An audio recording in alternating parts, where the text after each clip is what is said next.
Jayaraj penis case இருக்குல்ல, அதுல 30ஆம் தேதியே தண்டனையை தண்டோரா போடுறான் அப்படின்னு சொல்லி நீதிமன்றம் சொல்லிருச்சு. ஆனா 30ஆம் தேதி வரைக்கும் ஏன் சார் இழுக்கிறிய? முன்னாடியே சொல்ல வேண்டியதானே? இதுல உங்களுக்கு என்ன குழப்பம்? அதான் எல்லாம் நிரூபணம் ஆயிடுச்சுன்னு சொல்லி கேட்டாங்க.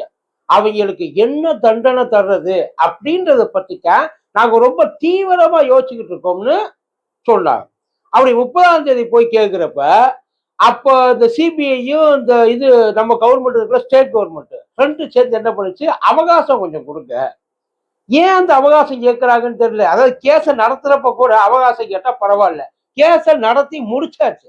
அதாவது இவங்க தான் எல்லாத்தையும் செஞ்சாங்க அப்படின்னு சொல்லி நிரூபணமும் பண்ணிட்டாங்க கஷ்டப்பட்டு. அப்படி கஷ்டப்பட்டு எல்லாரும் காத்துக்கிட்டு இருக்கிறது எதுக்கு? இந்த ஒரு தண்டனைக்கு தானே. அந்த தண்டனையை அவங்களே வந்து கொடுக்குறேன்னு சொல்றப்போ உங்களுக்கு ஏன் அவகாசம் அப்படின்றது அது தெரியல. சரி ரைட்டு, ஏதோ கேட்குறியோ கொடுத்துட்டா வச்சுங்க 2 நாள் தானே சொல்லி ஏப்ரல் 2ஆம் தேதிக்கு மாத்துறாங்க. 2ஆம் தேதிக்கு போயிட்டு மறுபடியும் கேட்டா அவங்க சிபிஐ வந்து எதுக்கு அவகாசம் கிடைச்சு அப்பதான் தெரியுது.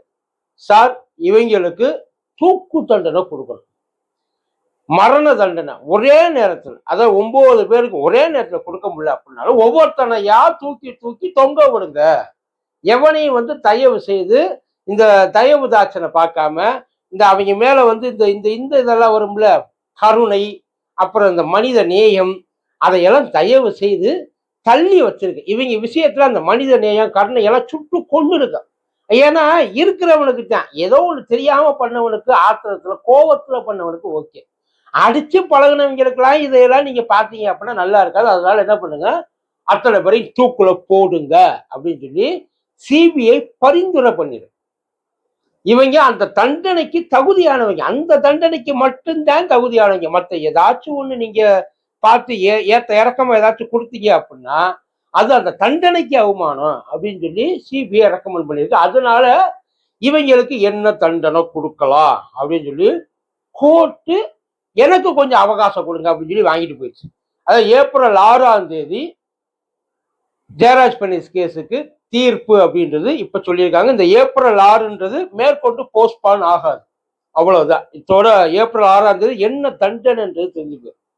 ஆனா என்டையர் தமிழ்நாடு, ஆனா இப்ப இந்த அவங்க சொல்லிட்டு போயிட்டாங்க இல்ல, இப்ப அந்த போலீஸ்காரங்க சைடுல என்ன சொல்றாங்கன்னா, சார் இது திட்டமிட்டு நடந்த கொலை இல்லை, இவனை கொல்லணும்னு நினைச்சு நாங்க கொல்லல, நாங்க வந்து ஏதோ அவனுக்கு இந்த அரசாங்கத்தோட அந்த விதிமுறையை தெரிய வைக்கணுன்றதுக்காக கொஞ்சம் எக்ஸ்ட்ரா அவங்ககிட்ட வந்து நாங்க வந்து பண்ணிட்டோம், அதனால வந்து எங்களுக்கு குறைந்தபட்ச தண்டனை கொடுங்க. ஒரு பக்கம் சிபிஐ இவங்களுக்கு இதுவே குறைந்தபட்ச தண்டனை, இந்த 9 பேரையும் தூக்குல தொங்க விடுறத மினிமம் பனிஷ்மெண்ட் இந்த கிரைமுக்கு அப்படின்னு சொல்லி சிபிஐ சொல்லுது.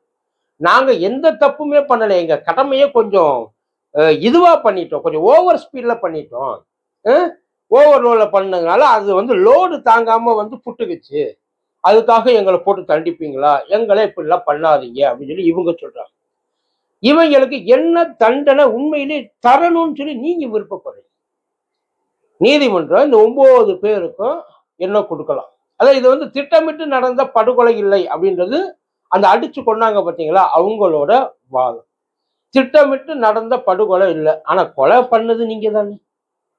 அந்த 2 பேரையும் அப்பாவை கூட்டிட்டு போயிட்டு அப்பாவை தேடி வந்த பையனையும் உள்ள போட்டு வச்சு அடிச்சு அடிச்சு கொன்னது நம்ம, கொஞ்சம் கொஞ்சமா கொன்னது நம்ம தானே.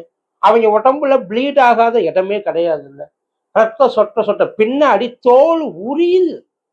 அங்க அந்த அந்த போஸ்ட்மார்ட்டம் ரூம்ல பார்த்தேன் சொல்றாங்க, பின்னாடி தோலே இல்லையப்பா, ஏதோ வறண்டி சுரண்டி எடுத்திருக்க மாதிரி இருக்கு, அந்த அளவுக்கு போட்டு அட்டி. அப்படின்னா அவன் என்ன மாதிரி, அப்படி அவன் என்ன குற்றம் பண்ண, அதாவது எவனாச்சும் ஒருத்தன் இந்த மாதிரி எங்கேயாச்சும் ஒரு இடத்துல இந்த பிள்ளையில இந்த இந்த இந்த விளையாட்டு குளத்துல பண்ணாங்க இல்ல, அதுக்கப்புறம் இந்த ஒரு 2.5 வயசு குழந்தைய பண்ணாங்க இல்ல, அது இல்லாம கொடூரமா இருந்தா ஒருத்தர் பிடிச்சி தள்ளி விட்டானு ட்ரெயின்ல ஒரு பிள்ளைய, இந்த மாதிரி எவ்வளவோ சம்பவங்கள் டெய்லி நடக்குது. இந்த மாதிரி யாருக்காச்சும் நீங்க இந்த ட்ரீட்மெண்ட்டை பண்ணிருக்கீங்க? அப்படி ஒரு வேலை பண்ணியிருந்தா தமிழ்நாடு உங்க பின்னாடி நின்று உங்களுக்காக போராட்டம் பண்ணிருக்கு. இவங்களுக்கு முதல்ல எதுக்கு இந்த கேஸை எடுத்த எல்லாரும் பேசியிருப்பாங்க உங்க பக்கம். ஆனா நீங்க அடிச்சது யார? உங்க கௌரவத்துக்கு, ஓ ஈகோவுக்கு, ஓ திமுருக்கு தூக்கி கொண்டு போய் வச்சு அடிச்சு பழகுனீங்க, அப்படித்தானே? கரெக்டு தானே சார்? அதுல ஒன்றும் மாற்றம் ஒன்றும் கிடையாது, அதுல ஒன்றும் மாற்றம் கிடையாது இல்ல. நம்ம அடிச்சு பழகணும், நமக்கு சில பேர் கிடைச்சிருக்காங்க. ஏன்னா இவங்களை அடிச்சா எவனும் வரமாட்டான், இது ஒரு சாதாரண போன் விற்கிறவே, அவன் யாருன்னே ஊருக்குள்ள அவன் குடும்பத்தை தவிர வேற யாருக்குமே அவனுக்கு தெரியாது. அந்த தைரியத்தினால நம்ம போட்டு அடிச்சோம். எவனும் கேட்க வரமாட்டான். எவனும் கேட்க வரல. வராதனால தானே அவங்க போயிட்டாங்க திருப்பி வராம. இப்ப கோர்ட் வந்து ஒரு வேளை பேச்சுக்கு சொல்றேன். கோர்ட் சிபிஐயோட அதே வேவ் லென்த்ல இருக்குன்னு வச்சுக்கோ. என்னன்ட்டு இவங்கள விடக்கூடாது.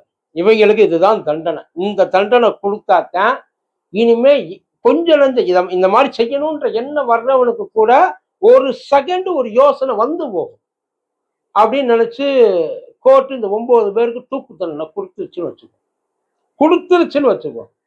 எப்ப தண்டனை நிறைவேற்றுவாங்க? ஏன்னா சம்பவம் நடந்தே ஆல்ரெடி 6 வருஷத்துக்கிட்ட ஆச்சு. 2018 நினைக்கிறேன். 17 18 அல்ல, இது வந்து 19. Correct, sorry 20. அதுவே பாருங்க எவ்வளவு ஞாபகம் வருது. 6 வருஷம் ஆயிடுச்சு. அதுக்கப்புறம் இன்னொரு 3 வருஷம் 4 வருஷம் தண்டனை நிரூபிக்கப்படாம இருந்த பரவாயில்ல. ஏன்னா இப்ப நமக்கு பிரச்சனை அப்பீலுக்கு போவான். ஏன்னா இங்கதானே நடந்திருக்கு கேஸ், இங்கதானே நடக்குது. மேற்கொண்டு மேல அப்பீலுக்கு போவாங்க. அங்க ஒரு கேஸ் ஒரு 3-4 வருஷம் நடக்கும். ஆனா ஒருவேளை அந்த கவர்மெண்ட், ஒருவேளை அந்த நீதிமன்றம் அங்கேயும் வந்து இவங்க பண்ணதுல இவங்க சொன்ன தீர்ப்புல எந்த சேஞ்சஸ் இல்லைன்னு சொல்லிருச்சுன்னு, அதுக்கப்புறம் அந்த தண்டனை எப்ப நிறைவேற்றுவாங்க? அதுக்கு மேல அப்பீல் போறதுக்கு வழி இருக்கு. குடியரசுத் தலைவர் எங்களை காப்பாத்துங்க, அத்தனை பேர் இல்ல. இந்த 9 பேர் ஃபேமிலிக்காக நம்ம வருத்தப்படுறோமா? 9 பேர் ஃபேமிலிக்காக நம்ம வருத்தப்படுறோம் தான் சார். ஆனா இந்த 9 பேருக்காக நம்ம வருத்தப்படலையா சார்?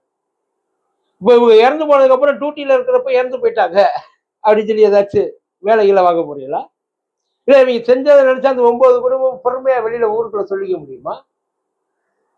வெளியில தலை காட்ட முடியுமா?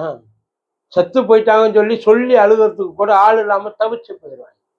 இதெல்லாம் செய்யறதுக்கு முன்னாடி யோசிச்சிருக்கணும் இல்லையா? இப்போ இந்த தண்டனை கொடுத்துட்டா, ஒருவேளை ஆயுள் தண்டனைய இருந்துச்சு, இப்ப இந்த இவனுக்கு கொடுத்தாங்க இல்ல, ஞானசேகரனுக்கு 30 வருஷம். அந்த மாதிரி 30 வருஷம் தண்டனை கொடுத்தா 30 வருஷம் உள்ளே இருக்க போறான். உள்ள இருந்துருவாங்களா? இருக்க விட்டுருவாங்களா? எப்பாடுபட்டாவது வெளியில தூக்கிட்டு வந்துட மாட்டாங்க. கொஞ்ச நாள்ல கேஸ உடைச்சிருவாங்க. ஒருவேளை இங்க அந்த மரண தண்டனை கொடுக்கப்படலைன்னா, அப்படி கொடுக்கப்பட்டுச்சுன்னா அந்த தீர்ப்புல இன்னொரு ஒரே ஒரு மனுஷன் தான் நம்ம எல்லாரும் விரும்பணும். இந்த கேஸ்ல மேல் அப்பீலுக்கு போகக்கூடாது. அப்படி பண்ண முடியாது. பட் இருந்தாலும் அப்பீலுக்கு போனாலும் அதை உடனே விசாரிச்சு உடனே தீர்ப்பு சொல்லிடணும். ஏன்னா எல்லா எவிடன்ஸும் இங்க ப்ரூவ் ஆயிருக்கு. எல்லா எவிடன்ஸ் இல்லாம யாரையும் வந்து குற்றவாளி சொல்ல, அதுவும் முக்கியமா அரசாங்க அதிகாரிகள், போலீஸ்காரர்கள், பெரிய பெரிய அதிகாரிகள் ஒரே நேரத்தில் எல்லாரும் 9 பேருக்கும் தண்டனையை கொடுக்கறத விட அந்த தண்டனையை எவ்வளவு சீக்கிரம் நீங்க எக்ஸிக்யூட் பண்றீங்கன்றது தான், அதை நீங்க எந்த அளவுக்கு வந்து அந்த ஜட்ஜ்மெண்ட், அந்த வழக்கை, அந்த உசுரை மதிக்கிறீங்க அப்படின்றதுல இருக்கு. எல்லாருடைய விருப்பம் கூடிய சீக்கிரம் அவங்க அத்தனை பேரும் தொங்கணும். இந்த மாதிரி பண்றவன் எவனும் அடுத்து இனிமே அந்த நினைப்பு உள்ளுக்குள்ள எக்காந்தம் முதற்கொண்டு எட்டி பார்க்க கூடாது. அவ்வளவுதான். வேற அப்பாவிகளை மட்டும் நல்லா கேட்டது. அவ்வளவுதான். நன்றி.